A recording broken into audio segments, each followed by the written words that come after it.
Bueno, hoy no están nuestros amigos de la cadena, así que va a ser distinta esta misa.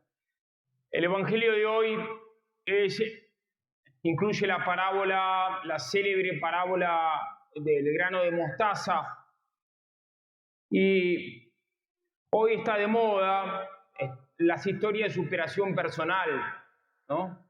Por ejemplo, hay un nadador famoso que bueno, tiene una historia increíble de superación personal. También hay un famoso entrenador de ciclistas de Inglaterra. Inglaterra no ganaba el Tour de France, no sé, hace un siglo, y un entrenador se prestaba atención a cada detalle y finalmente lograron ganar el Tour de France. Un gran, entonces, ejemplo profano de superación personal que emociona. Pero a menudo esas historias de superación personal son como nada, porque son sobre cosas no trascendentes, sobre una carrera deportiva, sobre cosas muy menores, sobre alguien que metió unos goles o que batió el récord de tirar una bocha. Bien, y son historias donde en principio no, por lo menos no se ve para nada la acción de la gracia de Dios. Son historias terrenas. Pero en el Evangelio de hoy sí se ve justamente el plan de Dios para las almas. Dios tiene un plan magnífico donde empieza con muy poca cosa, como un grano de mostaza, y si el alma es fiel, entonces después Dios la remonta a alturas máximas, a alturas insospechables. Y esto se ve tanto en la vida espiritual como también en la vida apostólica. Y voy a poner ejemplo de esto, del grano de mostaza, en tres santos. Primero, en San Jerónimo. San Jerónimo, uno dice San Jerónimo, un santo gigantesco, uno se imagina que siempre fue gigante. Bueno, él tenía tremendas tentaciones, entonces se retira a las salvajes soledades de Calquis, un desierto inhóspito al sureste de Antioquía. Ahí pasó 4 años meditando, sufrió grandes cosas, terribles problemas de salud, terribles tentaciones contra la castidad. Y estuvo ahí mucho tiempo en un rincón remoto del salvaje desierto, quemado por el calor de un sol tan despiadado que asustaba hasta los mismos monjes que allí vivían. Entre escorpiones, entre bestias salvajes. Y aún así, en ese contexto, seguía estando tentado, imaginándose involuntariamente las bailarinas romanas. Tenía el rostro escuálido por el ayuno, pasaba frío. Bueno, llegó a llorar del dolor. Y eso que ayunaba semanas enteras. Se golpeaba el pecho, no veía fruto. No hablemos de frutos apostólicos, ni siquiera veía frutos espirituales. Tenía una vida regular, monótona, tranquila, con tremendas tentaciones. Encima de esto le agregó más mortificaciones corporales. Y como eran tantas las tentaciones, se puso a estudiar hebreo, lo cual era una mortificación. A estudiar hebreo. Cuando entonces su alma ardía con malos pensamientos, se dirigió a un monje llamado Rústico, que había sido judío, entonces sabía hebreo, y él le enseñó el alfabeto hebreo. Y le costó mucho aprender el hebreo, tuvo que difundir, tuvo que vencer tremendas dificultades, muchas veces dejó el estudio del hebreo porque era muy difícil, lo dejó desesperado, muchas veces lo reanudó. Bueno, no le fue nada fácil aprender hebreo. Cortamos acá. ¿Qué vemos? Humanamente vemos solamente sufrimiento, humanamente no vemos nada, humanamente vemos un fracaso rotundo. Y no es eso. Eso es el grano de mostaza del que habla el Evangelio de hoy, el grano sinapis en latín, el grano de mostaza. Ahí, en esa palestra árida, dura, se estaba forjando el doctor Maximus. Así se lo llama, así lo llama la tradición de la iglesia, el doctor Maximus. ¿Y en qué terminó? En que llegó a trasladar, le pidieron que acepte ser ordenado sacerdote, aceptó. San Gregorio Nacianceno fue su maestro de la Sagrada Escritura y el Papa lo llamó y le dijo que sea su secretario, fue el secretario papal. Y el Papa le dijo que revise la traducción de la Biblia, porque había sido desfigurada con transcripciones falsas y añadiduras descuidadas. Y así él hizo la gloriosa, emblemática, histórica traducción de la Biblia que se llama Vulgata, que es una traducción que conceptualmente, doctrinalmente, no tiene errores, como declaró el Concilio de Trento mucho después, en el siglo XVI. Entonces acá vemos claramente en San Jerónimo como de la dureza áspera, monótona,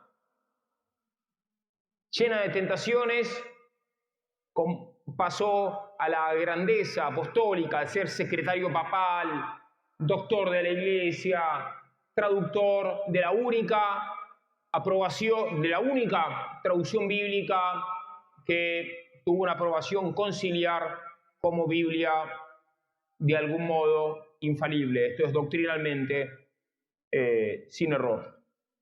Segundo, vemos esta épica del grano de mostaza, esta épica del grano sinapis, en otro caso bastante áspero, donde el protagonista no solamente es el santo del que voy a hablar, sino también su hermano. El hermano del santo se llamaba Leandro. No sabemos mucho de Leandro, no está canonizado tampoco que yo sepa, pero Leandro era católico y sufrieron mucho, eran 3 hermanos, murió el papá y Leandro se tuvo que hacer cargo de la educación de su hermano, de sus hermanos. Y sí, los 3 llegaron a ser santos, los 3. ¿Y qué pasó? Que Leandro era muy severo, parece, muy severo. Entonces su hermano menor le costaba mucho ponerse a estudiar porque su hermano era muy severo. Pero su hermano era severo porque quería que su hijo realmente haga algo grande para Dios. Pero tan severo era que su hermano se escapó, porque no quería estudiar más, no aguantaba más, colapsaba.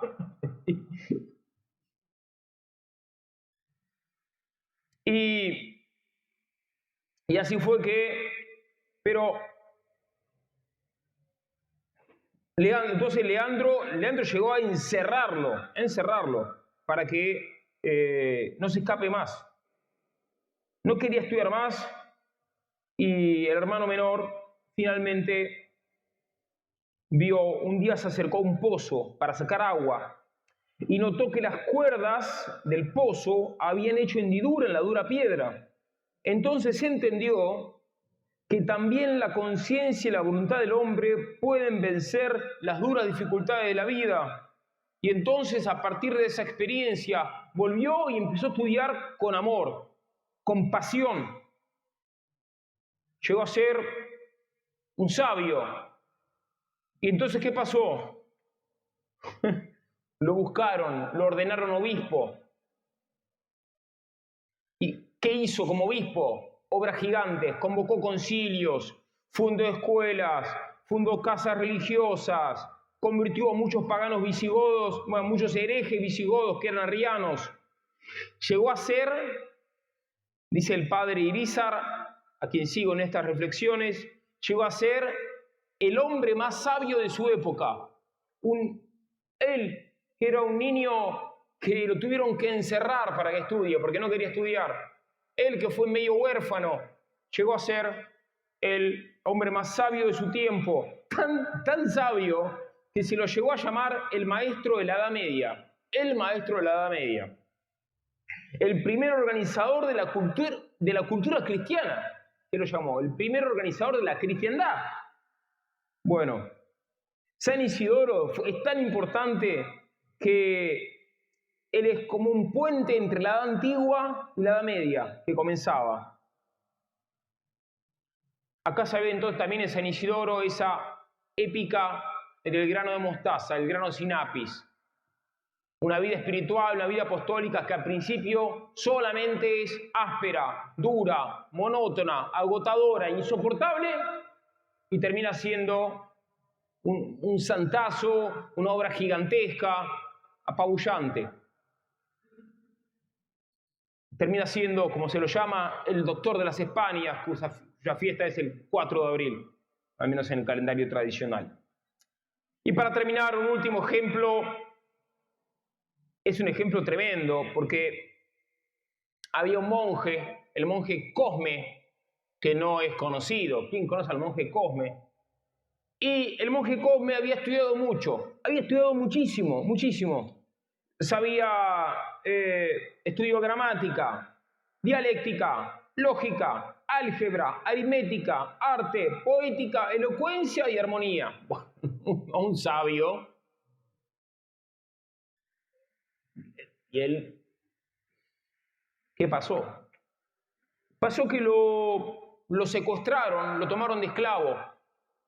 El pobre monje. El monje decía, todo lo que estudié y no me sirve de nada, porque ahora me toman de esclavo. Y entonces lo llevaron a una plaza en Damasco, a un mercado de esclavos. Eran esclavos de Capadocia, de Siria, del norte de África, de Sicilia, de España, que estaban ahí vendiendo los esclavos. Era un monje siciliano que había sido robado, secuestrado por los musulmanes. Y el monje estaba sufriendo muchísimo, y tanto sufrió que se puso a llorar. El monje Cosme se puso a llorar. A veces puede pasar que un hombre llore. No es pecado. A veces pasa, un momento que quebró el monje. Pues somos seres humanos. Y no veía nada, ningún fruto apostólico en todo eso. Estaba llorando el monje ahí, siendo vendido como esclavo.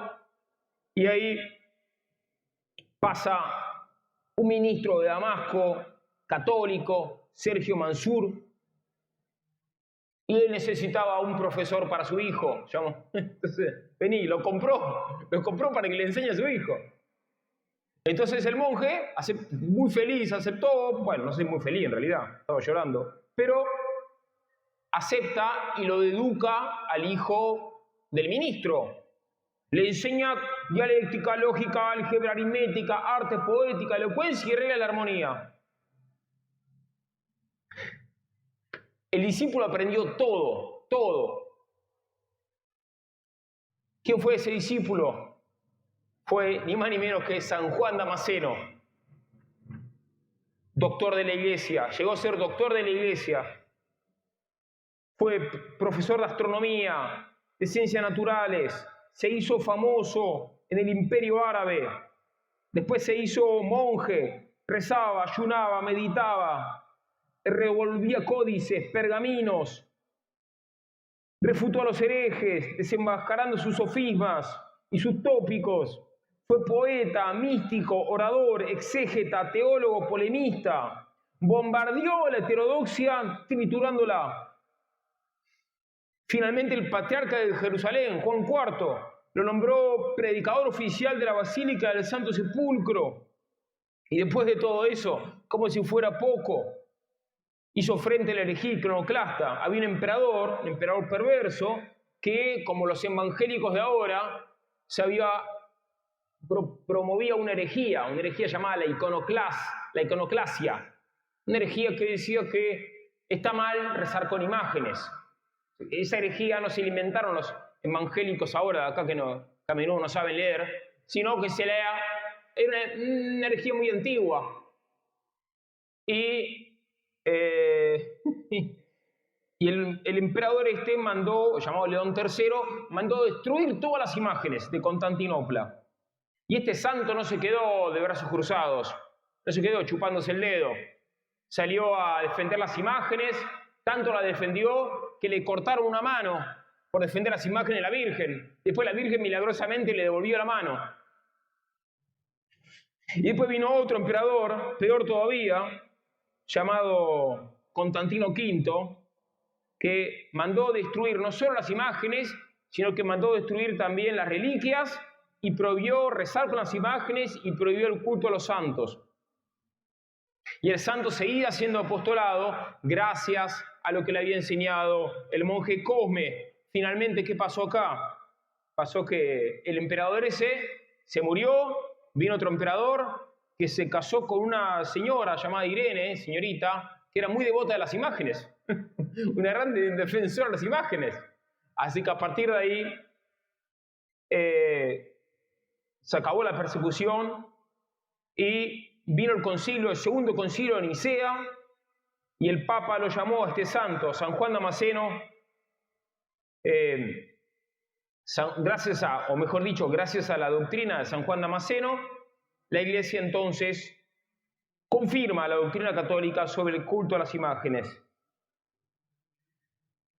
Bueno, un santazo que escribió escritos ascéticos, morales, litúrgicos, que compiló textos bíblicos y patrísticos, que escribió tratados sobre pecados capitales, virtudes y ayunos, que predicó homilías sobre los misterios del Señor, sobre la Virgen, un santazo que compuso cantos litúrgicos para las fiestas del Señor. Todo esto que hizo San Juan Damasceno, que llegó a ser doctor de la Iglesia, no habría sido posible sin ese monje, el monje Cosme, que empezó todo esto con un grano de mostaza, con el monje Cosme que estudió en silencio, que aceptó su sufrimiento, que quebró de dolor cuando era vendido como esclavo. Esto nos alienta a nosotros en nuestra vida espiritual, en nuestra vida apostólica.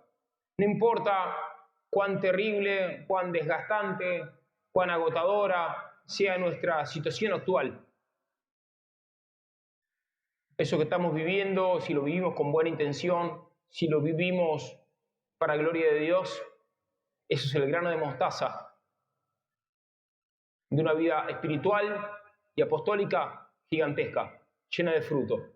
Vamos a pedirle a estos santos, a estos titanes, la gracia de llegar a ser grandes santos y a ser grandes apostolados. Amén.